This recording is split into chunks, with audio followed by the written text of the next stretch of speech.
اعوذ باللہ من الشیطان الرجیم، بسم اللہ الرحمن الرحیم۔ محترم سامعین السلام علیکم۔ کتابوں میں جو افضل ہے اسے قرآن کہتے ہیں، اسے جس نے اتارا اسے رحمان کہتے ہیں۔ انسانیت بیمار تھی، جھوٹ، چغلی، چوری، غیبت، سود، رشوت، شرک، بے حیائی، بے پردگی، شراب نوشی۔ اللہ تعالیٰ نے قرآن پاک اتارا تاکہ انسان ان بیماریوں سے شفا یاب ہو سکے۔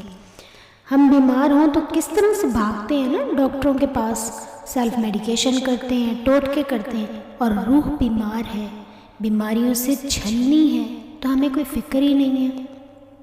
اللہ تعالیٰ سورہ یونس میں فرماتے ہیں، اے لوگو تمہارے پاس ایک نصیحت نامہ آ چکا تمہارے رب کی طرف سے، جو تمہارے سینوں کے لیے شفا ہے اور ہدایت اور رحمت ہے مومنین کے لیے۔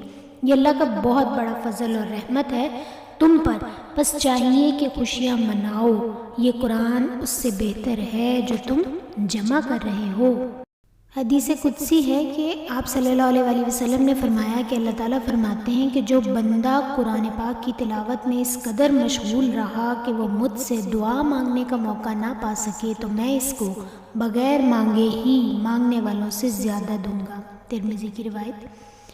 قرآن پاک کے پاس کاسہ لے کر جائیں گے تو ہی ہدایت ملے گی نا، کوئی عام سی چیز نہیں ہے کہ یوں ہی ہمیں مل جائیں اس کی برکتیں۔ دنیاوی علوم بھی دیکھیں نا، حاصل کریں تو آتے ہیں، طب کی کتابیں پڑھیں گے تو ڈاکٹر بنیں گے، انجینئرنگ پڑھیں گے تو انجینئر بنیں گے، قرآن پاک پڑھیں گے تو ہی عمل کے قابل ہوں گے۔ یہ کتاب تمام علوم کا مجموعہ ہے، اس سے اللہ تعالیٰ کی خالق کائنات کی پہچان ملتی ہے، نبی صلی اللہ علیہ وسلم کی رسالت کا پتہ چلتا ہے، آخرت کی جواب دہی کا احساس آتا ہے، زندگی گزارنے کا طریقہ ملتا ہے، معجزات کا گڑھ ہے۔ قرآن پاک میں ہر چیلنج کا جواب ہے۔ دنیا میں سب سے زیادہ پڑھی جانے والی کتاب، قریباً 1.5 ارب مسلمان 5 اوقات میں اس کی تلاوت کرتے ہیں۔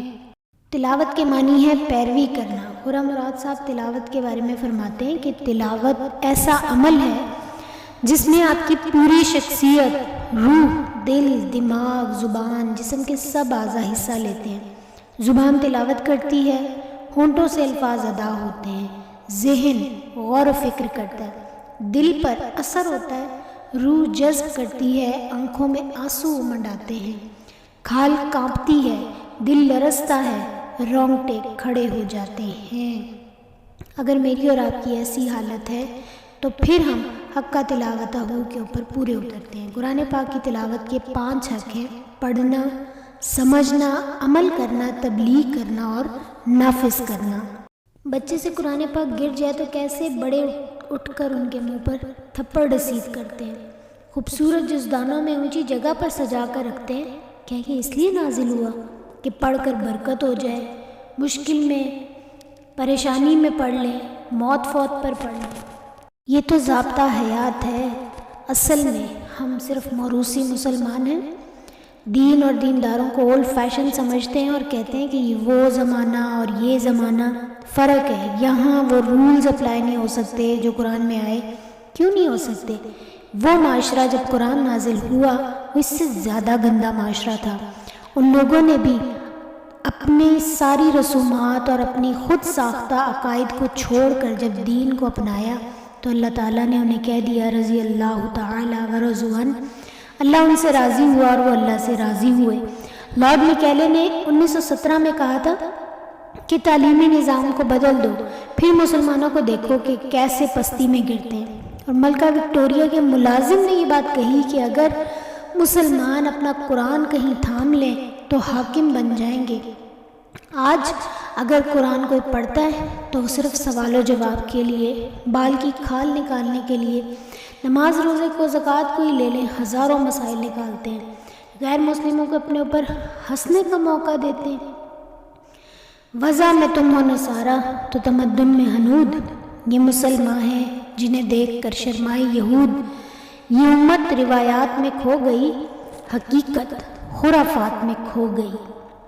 آج ہم واٹس ایپ فیس بک پر سٹیٹس لگا دیتے ہیں کوئی حدیث کی یا کوئی آیت کی، تو یہ سمجھتے ہیں کہ ہم مومن ہیں، ہم تبلیغ کر رہے ہیں، اور پھر بار بار اپنا فون اٹھا کر چیک کرتے ہیں کہ سٹیٹس کتنے لوگوں نے دیکھ لیا۔ تو جو اللہ تعالیٰ نے 30 پارے اور 114 صورتوں کا سٹیٹس لگایا ہے، وہ کبھی ہم نے اٹھانے کی، دیکھنے کی زحمت کی؟ حضرت عمر رضی اللہ تعالیٰ کعبے میں سے گزرے تو سورہ طور کی آیات سنی، ان عذاب ربک لواقع ما لہ من دافع، اور کہنے لگے رب کعبہ کی قسم یہ سچ ہے، اور کعبہ کی دیوار سے ٹیک لگائی اور بے ہوش ہو گئے۔ کیا مطلب ہے اس کا؟ کہ بلا شبہ تیرے رب کا عذاب ضرور واقع ہوگا اور اسے کوئی دفع نہیں کر سکتا، اور بے ہوش ہوئے اور 1 ماہ بخار آتا رہا۔ ہمیں کبھی 1 دن کا بھی بخار آتا رب تعالیٰ کے خوف سے؟ ہم کہتے ہیں کہ زمانے کے ساتھ چلنا ہے، پرانی باتیں ہیں، یہ پچھلی انبیاء کی امتوں نے بھی تو اسی طرح کہا تھا۔ پھر کیا ہوا ان کے ساتھ؟ اللہ تعالیٰ نے ان کو نیست و نابود کر دیا۔ دیکھیں، اگر ہم کسی برتن میں کوئی چیز ڈالیں گے تو وہی نکلے گا، پانی ڈالیں گے تو پانی نکلے گا، شربت ڈالیں گے تو شربت نکلے گا، کھانا ڈالیں گے تو کھانا نکلے گا۔ اسی طرح ہم اگر قرآن پاک کو سنیں گے اور قرآن پاک کو پڑھیں گے تو ہمارے اعمال سے بھی وہی چیز جھلکے گی۔ نبی کریم صلی اللہ علیہ وسلم نے فرمایا، جو شخص قرآن پڑھے اور اس کے مطابق عمل کرے تو قیامت کے دن اس کے ماں باپ کو ایسا تاج پہنایا جائے گا کہ اس کی روشنی دنیا کی سورج کی روشنی سے بڑھ کر ہوگی، جبکہ سورج کو اتنا قریب فرض کر لیا جائے گویا کہ تمہارے گھروں میں اتر آیا۔ پھر تم سمجھ سکتے ہو کہ جب ماں باپ کا یہ مرتبہ ہوگا تو اس شخص کا کیا درجہ ہوگا جس نے قرآن پاک پر عمل کیا۔